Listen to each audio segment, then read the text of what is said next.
Welcome to Upgrade. I'm your host Frank the Tank, and today we're going to bring in the 5490.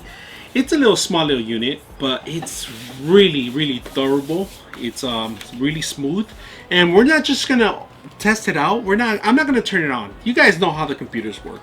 All these computers, all the Latitudes are pretty much the same base right now, other than the hardware that's built inside. It keeps getting smaller and faster, and sometimes it could damage your computers if they get too small because not enough fans. So we're gonna open it up, and what I like to do is I like to dissect these machines. I like to open them up and have them and take a look inside more thoroughly, and also compare them to other machines. So I have this one here that I'm going to compare to a MacBook Pro. So let's bring a MacBook Pro compared to this. Alright, so here I have a MacBook Pro, and we're going to compare the size with this, the 5490, right? So we're going to compare right here the size of it. It's really small.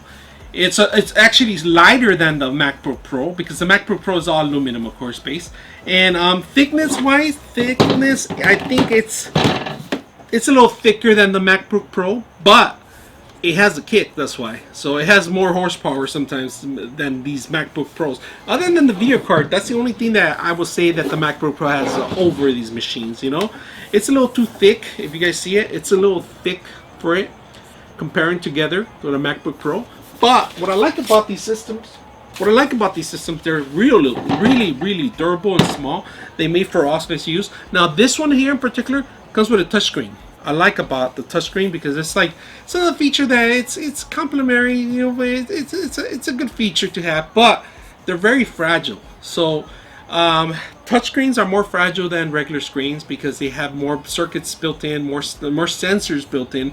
So they get damaged easier than a regular screen. So they're not made from the same material as Gorilla Glass or anything like that.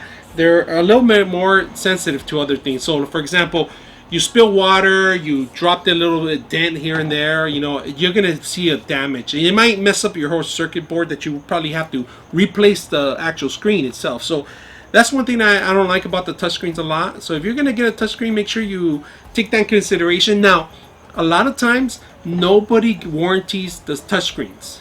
They say if you break them or you crack them, then you have to replace the whole thing itself. It's not under warranty. Make sure you read the fine print on that, because some of these vendors, so for example, the Surfaces, they're not warranty. The actual screens are not warranty, even though it takes the majority of the parts. The machine is a freaking screen only. It's not under warranty. The built-in parts like the circuits, a motherboard, and other stuff, it is under warranty. But just make sure you read the fine print in your warranty manual before you actually purchase something or you consider getting a touchscreen. Now we're going to bring in that camera closer here, and we're going to open it up. I like to open these suckers up all the time just to see what's under the hood and see what kind of kick it has. Now this one is an i7. It's a Core i7. It's a decent machine. It's running. We're gonna open it up and see how much memory it has and how much hard drive you have. This is a Latitude. It's for business purposes only, man. You know, it's not a gaming machine. All right. So the only gaming you're gonna do is Candy Crush and Facebook games. That's about it. Anything else, we're gonna see under the hood what's in here. So let's go ahead and open it up.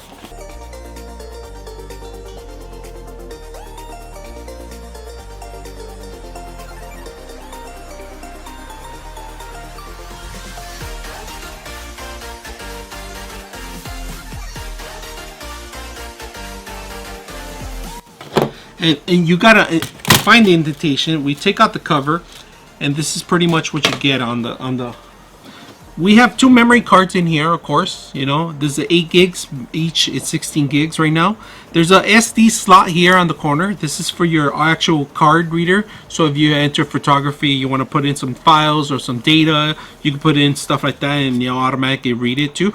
They sell additional card slots for different SD cards now.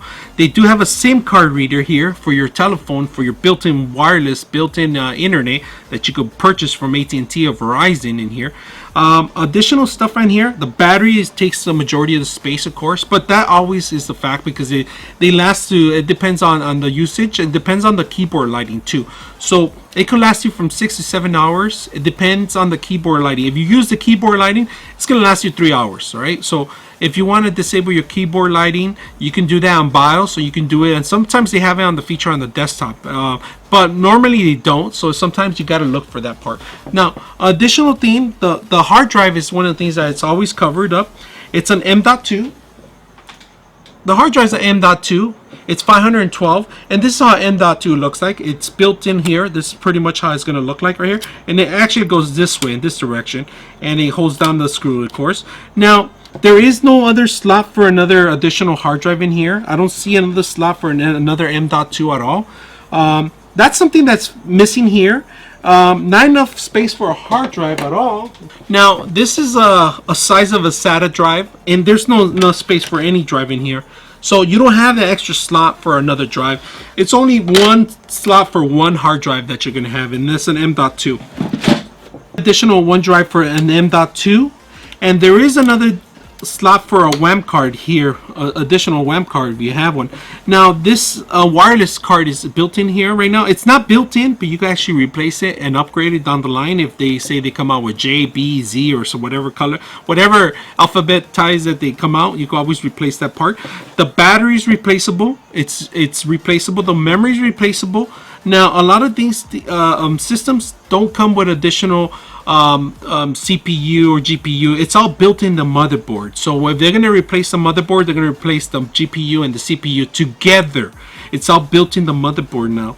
Now the antennas run through the wireless card through these parts right here, and they kind of tend to hang on some of the sides. Sometimes they used to be all around surrounded, but now they're contending into one area here. And here's the antennas pretty much were there.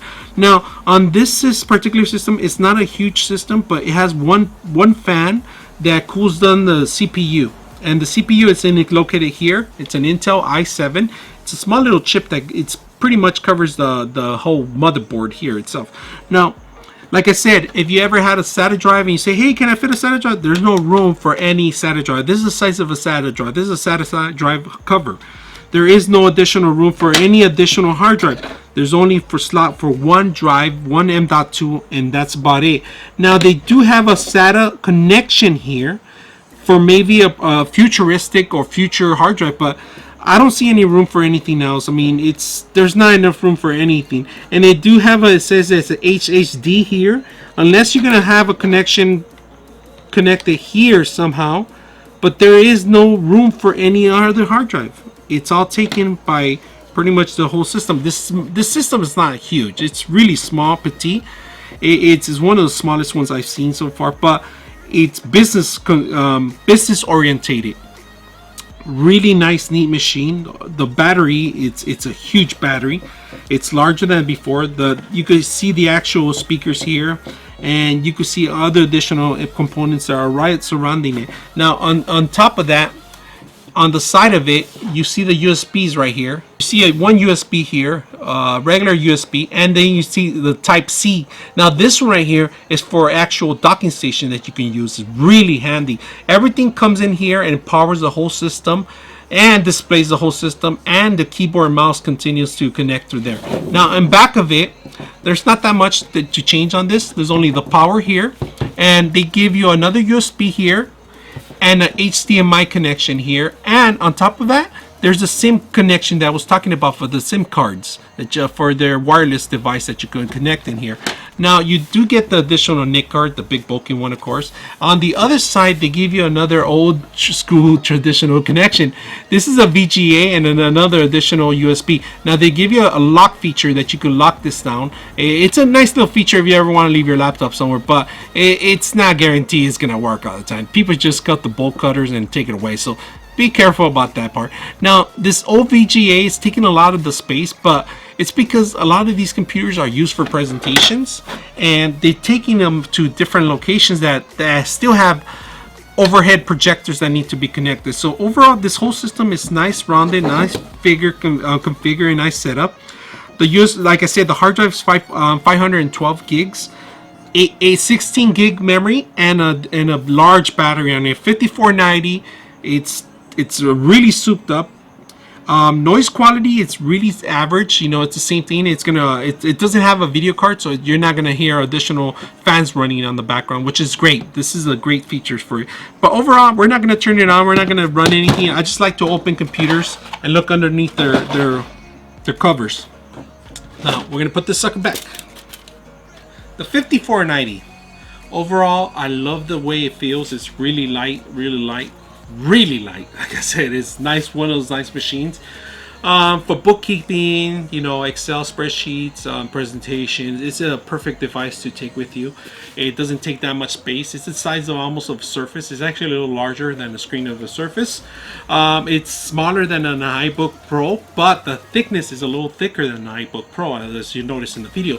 But overall, this machine is something I would recommend anybody that's going to purchase something, a student, to review paperwork. This is perfect. A writer, this is a perfect thing. But if you don't need the touchscreen, you could eliminate that and save yourself another 80 bucks when you're configuring this stuff. I don't see a reason why you should have a touchscreen on this stuff. In fact, unless you're going to do a presentation with your finger and move it around, click around, maybe that's one thing you need it. But in reality, I have not seen it to use any kind of purposes. It doesn't serve anybody anything. I mean, other than people get fancy and touch stuff and maybe the music levels and stuff like that. But it's a feature that you could live without, and I tell you, everybody, get rid of it, because if you don't need it, the warranty's not covered. And sometimes it is, sometimes it isn't, but you got to make sure you read your fine print out there. But overall, it's a great machine, and it's a simple Latitude 5490. And I'm your host, Frank the Tank. And if you guys like what you see, make sure you guys subscribe to upgrade, and I'm going to bring some more stuff like this. And thank you all for subscribing and giving the support to the show. I will see you next time.